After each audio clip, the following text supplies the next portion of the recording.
Hello मित्रांनो, जिजाऊ प्रबोधिनी या आपल्या यूट्यूब चॅनलवरती तुमच्या सगळ्यांचं स्वागत आहे. आज आपण मॉनिटरी पॉलिसी कमिटी, ज्याला आपण चलनविषयक धोरण समिती असं संबोधतो, या समितीविषयीची इन्फॉर्मेशन जी काय ती इन्फॉर्मेशन खरं तर बघण्याचा प्रयत्न करणार आहोत.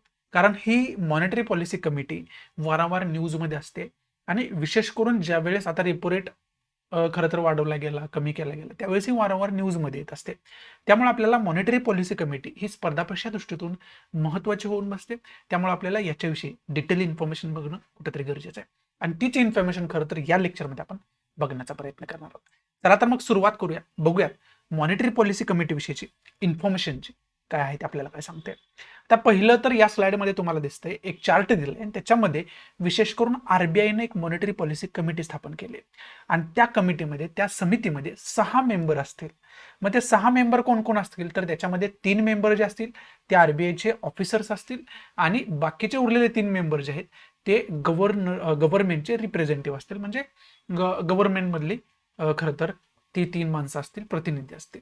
मग त्याच्यामध्ये आरबीआयचे 3 जे मेंबर आहेत त्याच्यामध्ये जो गव्हर्नर आहे तो एक असेल, त्यानंतर बाकी दुसरे 2 मेंबर असतील. ते सगळं डिटेलमध्ये पुढे आपण ऍक्ट ज्यावेळेस अभ्यासणार आहे ते बघणारच आहोत त्याच्या वेळेस, याच पुढच्या स्लाइडमध्ये. परंतु ढोबळमानानं जर आपण याचा अभ्यास करायचा झाला तर ढोबळमानानं जर याच्याविषयी आपण बोलायचं झालं तर मॉनिटरी पॉलिसी कमिटीमध्ये 6 मेंबर असतात. त्याच्यामध्ये 3 आरबीआयचे मेंबर असतात आणि 3 जे आहे ते गव्हर्नमेंटचे मेंबर असतात. आणि त्या तिघापैकी गव्हर्नर जो असतो, कुठल्या तिघांपैकी, जे आरबीआयचे मेंबर 3 आहेत त्या तिघांपैकी गव्हर्नर एक असतो आणि तो गव्हर्नर जो आहे तो एक्स ऑफिसिओ चेअरमन असेल. म्हणजेच थोडक्यात या कमिटीचा चेअरमन कोण असेल, अध्यक्ष कोण असेल तर आरबीआयचा गव्हर्नर असेल. म्हणजे आता शक्तिकांत दास असतील तर ते या मॉनिटरी पॉलिसी कमिटीचे कोण असतील, गव्हर्नर असतील. मग आता थोडक्यात जर मॉनिटरी पॉलिसी कमिटी विषयीची इन्फॉर्मेशन आपल्याला बघायची झाली तर या स्लाइडमध्ये तुम्हाला चांगल्या पद्धतीने ती इन्फॉर्मेशन मी देण्याचा प्रयत्न केलाय. त्याच्यामध्ये पहिल्यांदाच आपल्याला काय सांगितलंय इथं तुम्ही बघू शकताय की 2016 मध्ये खरं तर मॉनिटरी पॉलिसी कमिटीची स्थापना झाली होती.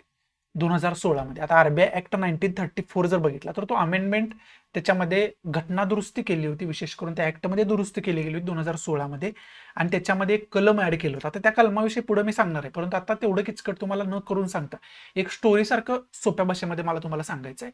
2016 मध्ये मॉनिटरी पॉलिसी कमिटीची स्थापना केली गेली आणि त्याचे स्वरूप, त्याची मेंबर संख्या ही ऑलरेडी तुम्हाला चार्टच्या माध्यमातून मी दाखवलेली आहे. आणि त्याच्या मार्फत आता मॉनिटरी पॉलिसी कमिटी, चलनविषयक धोरण समिती नेमकी स्थापन कशासाठी केली गेली तर जे काय मॉनिटरी पॉलिसी आहे त्या चलनविषयक रिझर्व्ह बँकेचं धोरण आहे, रिझर्व्ह बँक ऑफ इंडियाचं धोरण आहे चलनविषयक, त्याच्यामध्ये कुठंतरी ट्रान्सपरन्सी यावी, त्याच्यामध्ये कुठंतरी अकाउंटेबिलिटी यावी, याच्यासाठी खरं तर मॉनिटरी पॉलिसी कमिटीची स्थापना केली गेली होती. म्हणजेच चलनविषयक धोरण समितीची स्थापना केली गेली होती. त्याला शॉर्टमध्ये आपण एमपीसी सुद्धा म्हणत असतोय. मग त्याचबरोबर आता मॉनिटरी पॉलिसी कमिटीमध्ये नेमकं काय ठरवलं जातं तर त्याच्यामध्ये पॉलिसी रेट ठरवलं होतं. आता पॉलिसी रेट थोडक्यात आपण कशाला पॉलिसी रेट म्हणतो तर पॉलिसी रेट रेपो रेट मानला जातो. आता रेपो रेटलाच पॉलिसी रेट का म्हणायचं तर आपल्या बाजाराची खरं तर किंवा चलनाची जी काय टँजिबिलिटी आहे, जे काय चलनाचं मूल्य आहे ते बऱ्यापैकी त्याच्यावरती कंट्रोल करण्याचं काम रेपो रेट करत असतो. मग हे रेपो रेट ठरवण्याचं काम आरबीआयचं आहे आणि 2016 नंतर आता कोणाचं आहे, मॉनिटरी पॉलिसी कमिटीचं आहे. मग त्याच्यानुसार रेपो रेट वाढवला तर महागाई होणार की स्वस्ताई होणार, रेपो रेट कमी केला तर महागाई होणार की स्वस्ताई होणार, हे ठरत असतं सगळं. त्याच्यामुळे रेपो रेट हा खूप महत्त्वाचा रेट मानला जातो आणि त्याला डायरेक्टली पॉलिसी रेट सुद्धा म्हटलं जातं. आणि हा रेट ठरवण्याचं काम खरं तर कोण करते 2016 पासून, मॉनिटरी पॉलिसी कमिटी करते. आणि याच्या अगोदर directly reserve bank of India करत होते, आता पण रिझर्व्ह बँक ऑफ इंडियाच करते, परंतु कुणाच्या मार्फत करते, मॉनिटरी पॉलिसी कमिटीच्या मार्फत करते, चलनविषयक धोरण समितीच्या मार्फत करते. हेच तुम्हाला मला चांगल्या पद्धतीने समजावून सांगायचं आहे. मॉनिटरी पॉलिसी कमिटी जरी ही वेगळी एंटिटी तुम्हाला वाटत असेल तर ती वेगळी एंटिटी नाहीये. रिझर्व्ह बँक ऑफ इंडियाचा 1934चा ऍक्ट आहे, त्याच्यामध्ये अमेंडमेंट करून स्थापन झालेली खरं तर बॉडी आहे. त्याच्या अध्यक्ष गव्हर्नर आरबीआयचे असतात. त्याच्यामुळे ही जी पॉलिसी आहे ती इनडिरेक्टली आरबीआयनंच ठरवली असं आपण म्हणत असतोय. मग याच्यामध्ये it is set by the governor of India, government of India in consultation with the reserve bank. आणि याच्यामध्ये जो रेट ठरवला होता, विशेष करून मॉनिटरी पॉलिसी कमिटीची स्थापना कशी केली गेली होती, तर गव्हर्नमेंटनं काय केलं, रिझर्व्ह बँकेसोबत सल्लामसलत केली आणि त्याच्यातून मॉनिटरी पॉलिसी कमिटीची खरं तर उत्पत्ती झाली असं मानलं जातं. त्यामुळे ऑब्वियस आहे गव्हर्नमेंट आलं आणि रिझर्व्ह बँक ऑफ इंडिया एकत्र आली. म्हणजेच काय, या कमिटीमध्ये सुद्धा 3 मेंबर गव्हर्नमेंटचे आहेत आणि 3 मेंबर आरबीआयचे ऑफिशियल मेंबर आहेत.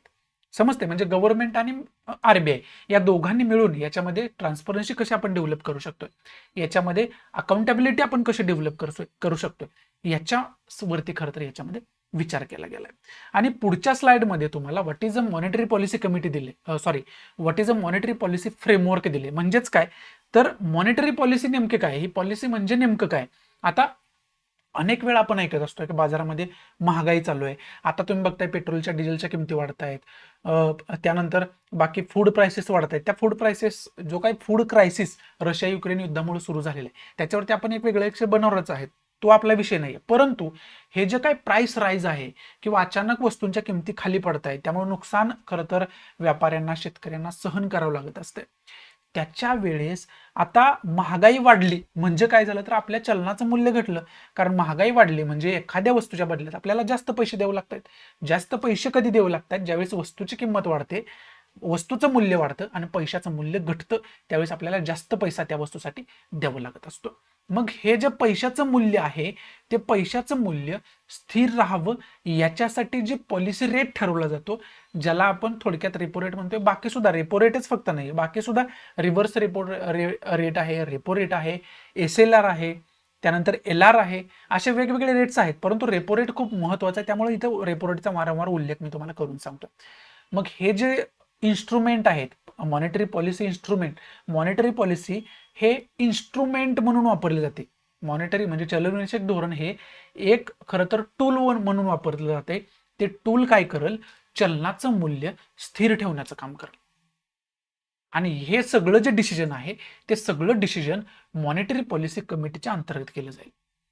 आणि ह्या मॉनिटरी पॉलिसी कमिटी, या कमिटीला मॉनिटरी पॉलिसी कमिटी का म्हणतात, तर याच्यामध्ये मॉनिटरी पॉलिसीज ठरवले जातात, वेगवेगळे रेट्स ठरवले जातात, जेणेकरून भारताचं जे चलन आहे त्याचं मूल्य स्थिर राहावं, बाजारामध्ये अचानक महागाई होऊ नये किंवा बाजारामध्ये अचानक वस्तूंच्या किमती पडू नये, याच्यासाठी खरं तर ही धोरणं आखण्यासाठी ही कमिटीची स्थापना केली गेली. आणि त्यालाच आपण मॉनिटरी पॉलिसी फ्रेमवर्क म्हणू शकतो. हा एक फ्रेमवर्क आहे आणि त्या फ्रेमवर्कच्या अंतर्गत डिसिजन घेतले जातात.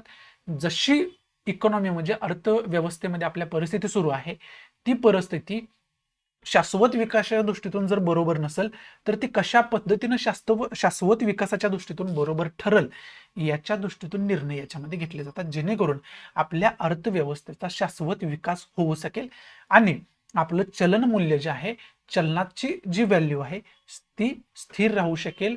जशी अर्थव्यवस्था आहे तशा पद्धतीनं राहू शकेल. आणि त्याच्यामध्ये जे काय 1934चा RBI ऍक्ट इथं दिलाय, त्याच्यामध्ये विशेष करून हे जे अमेंडमेंट केली गेली, त्याच्यामध्ये जे काही इन्फ्लेशन टार्गेट आहे ते 4% खरं तर टार्गेट ±2 असं खरं तर ठेवण्याचा त्याच्यामध्ये निर्णय घेतला गेलाय. मग जर ह्या पर्सेंटेजमध्ये ±2 न होता जास्त खरं तर होतंय, ±2 पेक्षा 3-4 असं जातंय, त्यावेळेस खऱ्या अर्थानं आपल्याला एक चलनविषयक धोरण ठरवण्याची लगेच तातडीनं गरज असते. आणि ती गरज म्हणून तर मॉनिटरी पॉलिसी कमिटीची स्थापना केली गेली. मग जर आपल्याला आता थोडक्यात याच्याविषयी बोलायचं झालं, जर आपल्याला आपल्या अर्थशास्त्राचा सर्वांगीण विकास करायचा असेल, जर आपलं ऑब्जेक्टिव्ह ग्रोथ असेल, वाढ असेल, विकास असेल, तर आपल्याला अशा पद्धतीची जी काही महत्वाची धोरणं आहेत ती व्यवस्थितरित्या विचारपूर्वक आणि एक विशेष कमिटी बनवून ठरवणं गरजेचं आहे. हे सरकारच्या ज्यावेळेस लक्षात आलं, त्यावेळेस म्हणजेच कधी 2016 मध्ये मॉनिटरी पॉलिसी कमिटीची स्थापना झाली. आणि या मॉनिटरी पॉलिसी कमिटीमुळे आपण आपल्या अर्थशास्त्राचा सर्वांगीण विकास करू शकतोय आणि आपल्या चलनाचं मूल्य स्थिर ठेवू शकतोय, अर्थशास्त्राच्या दृष्टीतून ठेवू शकतोय. हे अगोदरपणे मी तुम्हाला सांगितलेलं आहे. म्हणजे थोडक्यात आपल्याला मॉनिटरी पॉलिसी कमिटी विषयीची जर इन्फॉर्मेशन बघायची तर ही इन्फॉर्मेशन आपण बघू शकतोय. आणि मॉनिटरी पॉलिसीचा आपल्याला मॉनिटरी इन्स्ट्रुमेंट म्हणून उपयोग करता येतोय, म्हणजे चलन मूल्य स्थिर ठेवण्यासाठी. हेच मी अगोदर पण तुम्हाला सांगितलेलं आहे. आणि ही जी मॉनिटरी पॉलिसी कमिटी आहे, त्याची जी सभा आहे किंवा त्याची जी मीटिंग आहे, ते 5 वर्षातून एकदा व्हायलाच पाहिजे असं त्याच्यामध्ये ठरलेलं आहे. म्हणजे 5 वर्षातून एकदा याची मीटिंग होतच असते.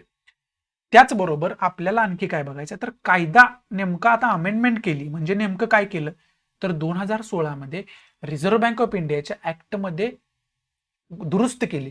म्हणजेच काय केलं तर त्याच्यामध्ये एक नवीन कलम ऍड केलं. ते कलम कोणतं आहे, ते सेक्शन कोणतं आहे तर सेक्शन 45ZB हे ते सेक्शन आहे. ते सेक्शन कोणतं आहे पुन्हा एकदा सांगतोय, सेक्शन 45ZB 45ZB हे सेक्शन ऍड केले गेलं आणि त्याच्यामध्ये सगळे जे नियम आतापर्यंत मी तुम्हाला सांगितलेले आहेत ते सगळे नियम खरं तर राखण्यात आले. म्हणजे एक मॉनिटरी पॉलिसी कमिटी असेल ती 6 सदस्यांची खरं तर समिती असेल, त्याच्यामध्ये 3 आरबीआयचे मेंबर असतील आणि 3 गव्हर्नमेंटचे मेंबर असतील. हे सगळं त्याच्यामध्ये ठरलं. मग त्याच्यामध्ये एक विवरण म्हणून त्याची एक डिटेल इन्फॉर्मेशन म्हणून आरबीआयचे कोण कोण 3 मेंबर असतील. पहिलं तर एक्स ऑफिसिओ चेअरमन जो असेल, पदसिद्ध अध्यक्ष ज्याला आपण म्हणतो, तो कोण असेल तर आरबीआयचा गव्हर्नर असेल. ठीक आहे, हा पहिला पॉइंट आहे. दुसरा डेप्युटी गव्हर्नर जो आहे तो सुद्धा याचा खरं तर मॉनिटरी पॉलिसीचा खरं तर इन्चार्ज असेल हे याच्यामध्ये सांगितलं. तो सुद्धा याचा एक मेंबर असेल हे याच्यामध्ये सांगितले. त्यानंतर पुढे आपल्याला सांगितलंय जो काय त्यांना कॅपेबल एक तिसरा मेंबर आणखी, आता हे 2च आरबीआय झाले, आरबीआयचे 3 पाहिजे आणि गव्हर्नमेंटचे 3 पाहिजे. आरबीआयचे 2 झाले, एक तर गव्हर्नर आणि दुसरा डेप्युटी गव्हर्नर.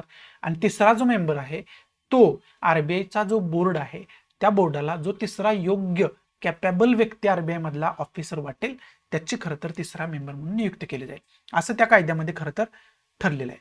आणि 3 persons to be appointed by the central government म्हणजे गव्हर्नमेंटचे 3 सदस्य असतील आणि ते 3 सदस्य विशेष करून या क्षेत्रामधले तज्ज्ञ असणं कुठेतरी गरजेचं आहे. अर्थशास्त्राशी रिलेटेड, फायनान्सशी रिलेटेड त्यांना थोडंफार इन्फॉर्मेशन त्यांना असायला पाहिजे. त्याच्यामध्ये विशेष का होईना त्यांची इन्फॉर्मेशन असणं कुठेतरी गरजेचं आहे. हे याच्यामध्ये खरं तर आपल्याला सांगण्याचा त्यांनी प्रयत्न केला.